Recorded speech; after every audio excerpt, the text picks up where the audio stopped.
Joseph, a young man of 17, was tending the flocks with his brothers, and he brought their father, Israel, a bad report about them. Now Israel loved Joseph more than any of his other sons, because he had been born to him in his old age. Israel made Joseph a fancy robe of many colors. When his brothers saw that their father loved him more than any of them, they hated him and could not speak a kind word to him.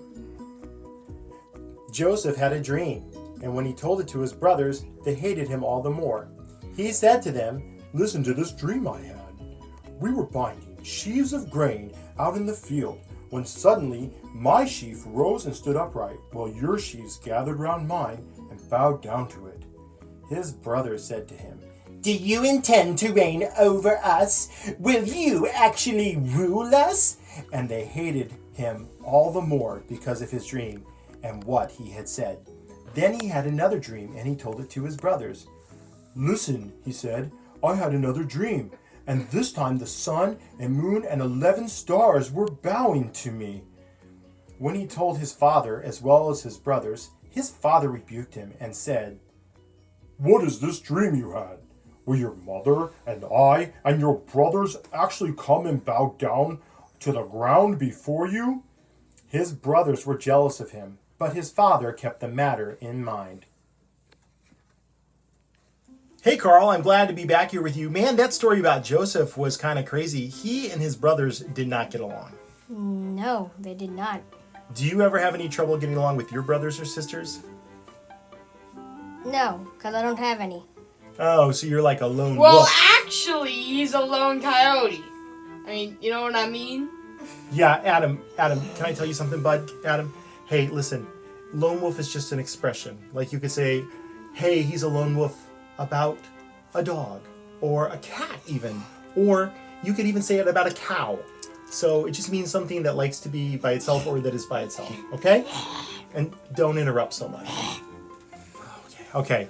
Well, he had a hard time getting along with his brothers, and part of it had to do with some of the fancy clothes he had on. I see that you brought your fancy hat today for our Joseph story, so that's good. So do you want to find out what happened next in the story? All right, Carl. Well, this is what happened next. So Joseph went out one day. His dad said, "Hey, your brothers are out in the field with some sheep, and you should go out there and check and make sure that they're taking care of the sheep very, very well." And so Joseph went out there, and when his brothers saw him coming, they said, "Oh man, this guy and his crazy dreams, he's always bugging us. He's always bugging Dad. And you know what? We need to teach him a lesson." And one of the brothers said, "Let's just kill him." Well, actually, they threw him in a well. Hey, Adam. Like, sometimes, man, you just gotta let me tell the story. Because I was getting to that part, but first they said, "Let's kill him." Adam. All right, so they said, "Hey, man, we're gonna kill him." And so Joseph and his brothers, they were like waiting for him. And then Reuben said, whoa. Like, I know we don't like the guy, but we should not kill him. Let's just throw him in a well, and that way he could starve to death or something on his own. And so Reuben got them to throw him in a well, and they covered Joseph's fancy robe with blood, and they got the blood from some of the sheep. So, oh, that's right. You like sheep? Num, num, num. Is there any food you like besides sheep? Yeah, look. Ta-da! Oh, and ice cream. Okay, so you like ice cream and sheep. Mm-hmm. Okay, all right. Well, yes. So they threw him in the well, and when they were going to tell his dad about that, one of the other brothers said, "Look, if we leave Joseph in the well to die, it's just like we murdered him. So we should not do that." So what he said, "Listen, Joseph, this is what we're going to do. We are going to," he told the other brothers, he said, "This is what we're going to do. There's some guys coming through here, and they buy slaves. So we'll just sell Joseph as a slave." Does that sound like a good idea? No, it was a very mean and horrible thing to do. But they did. They sold Joseph as a slave. And so then Joseph had to move in. Wait, did they sell Joseph while he was a slave, or as a slave? Like, they sold him to some people who made Joseph a slave. Oh, okay, yes. So now Joseph had to move away from his whole family and to a country he had never been to before. He got sent to Egypt as a slave. And the first person who bought him was a man named Potiphar.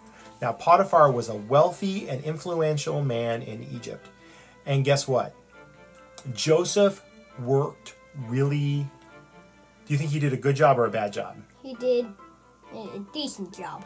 He did a really good job. That is correct. That is correct, Adam. He did a great job. In fact, he did such a good job. Good job, Adam.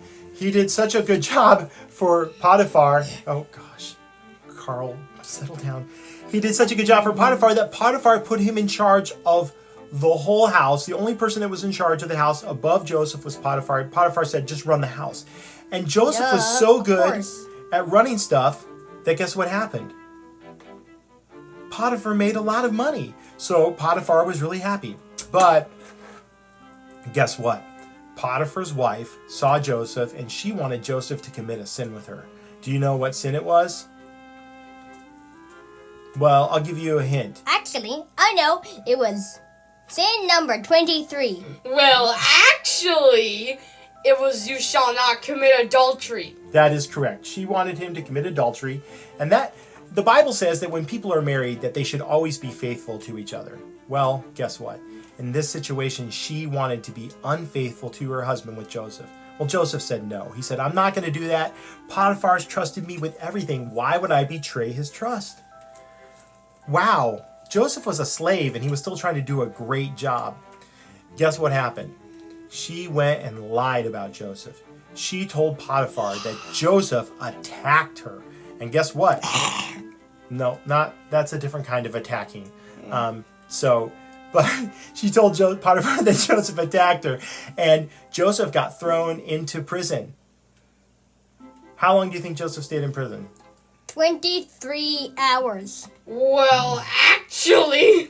Oh, my glasses. Help me. Your glasses fell off? Okay, come on here. I'll help you put them on.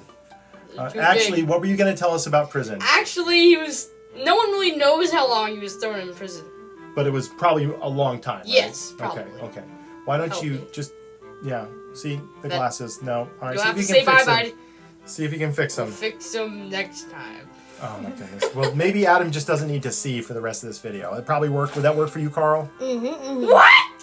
Oh no. Then I can eat him. No, Carl. No eating. No eating. Just stop it with the eating. Oh, ouch, Carl. So Joseph was in prison and he worked so hard that they put him in charge of the whole jail. Correct for once. For a lot, Adam. I've been correct a lot of times. No. Hey, Carl, stay away from Adam. Alright, maybe for twice. Okay, thank you, Adam. So Joseph got put in charge of the whole jail. But guys, I want to tell you something. We'll find out next week what some of the things that happened to Joseph were after that. But no matter what happened to Joseph, he kept on doing what was right and obeying God. Sometimes he had messages that people didn't want to hear, and he said them. Sometimes he had to endure really unfair treatment. Can you think of something that was unfair that happened to Joseph, Carl? Pretty much everything in that story. Well, yeah, it's pretty much everything in that story. You're right, Carl. Oh my goodness. Carl, I caught your ice cream, so...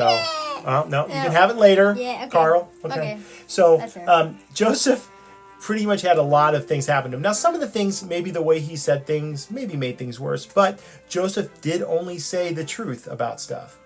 So, can I tell you guys something? Maybe you're having a hard time this week. Maybe you are stuck at home and you feel like, man, I wish I could just get to do whatever I want. You might think it's not fair, but guess what? Carl, just hold on. I'll give you your ice cream.